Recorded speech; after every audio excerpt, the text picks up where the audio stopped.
I am Daniel Weinberger, and I am the director and the CEO of the Lieber Institute for Brain Development and the Maltz Research Laboratories.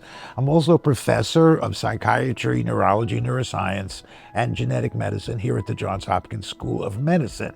And I came to the Lieber Institute about a year after it was officially opened, which is now 13 years ago, to help us lead a new frontier in understanding developmental behavior disorders like schizophrenia, autism, depression, bipolar disorder, but also something about how the brain ages and what we call neurodegenerative disorders because of several profound new developments in scientific research.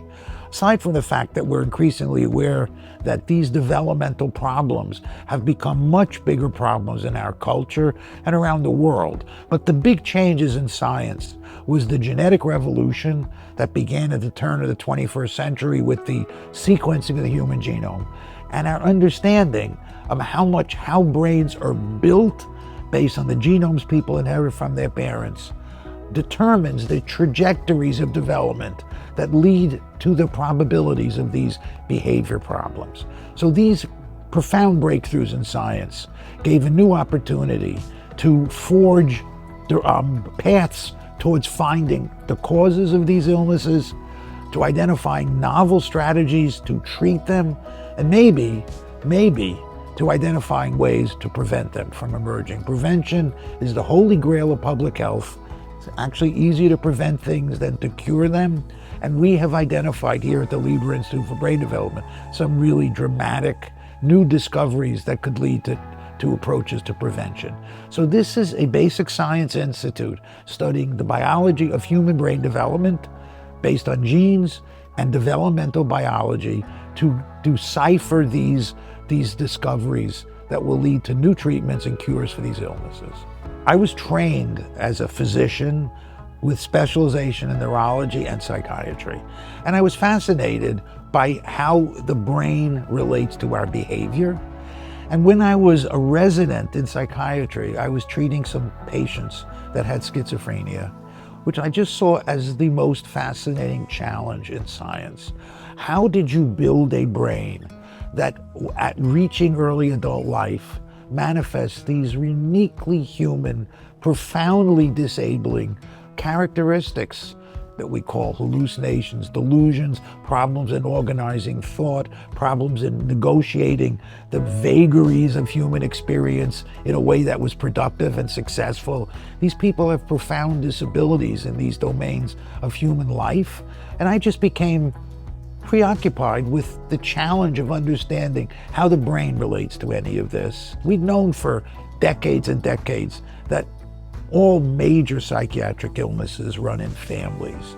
But we've known from twin studies and adoption studies that the reason they ran in families was not the reason language runs in families or religion runs in families. It wasn't something you were taught, it was something you inherited. And that's in your genes, in your DNA, in your genome. And the ability now to study the genome directly opened the possibility that we would identify how people became likely susceptible at increased risk of these conditions, because the genes are the toolbox, they're the starting place. They're not the chicken, they are the egg. And by definition, they would represent insights into the causes. So the opportunity to work at the Lieber Institute for Brain Development, as is true in certain other privately funded institutions, is an opportunity to do something that is original, creative, risk-taking, out of the box, not garden variety work. The problem in science is that these studies are expensive. None of them are easy to do, and they require very sophisticated technology, particularly if you want to understand genes in the human brain and developmental biology. These are expensive studies, and they require a lot of guesswork and a lot of technological sophistication.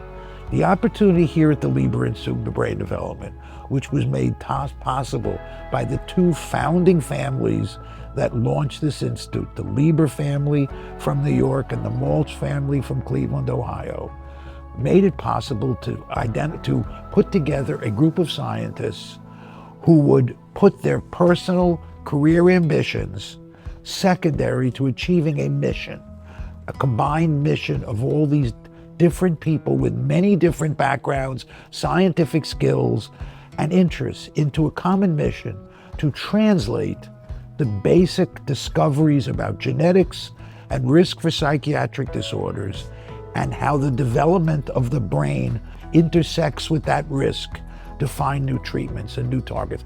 That is the mission of this institute. That is there's no other institute in the world that has this as the focus of its work.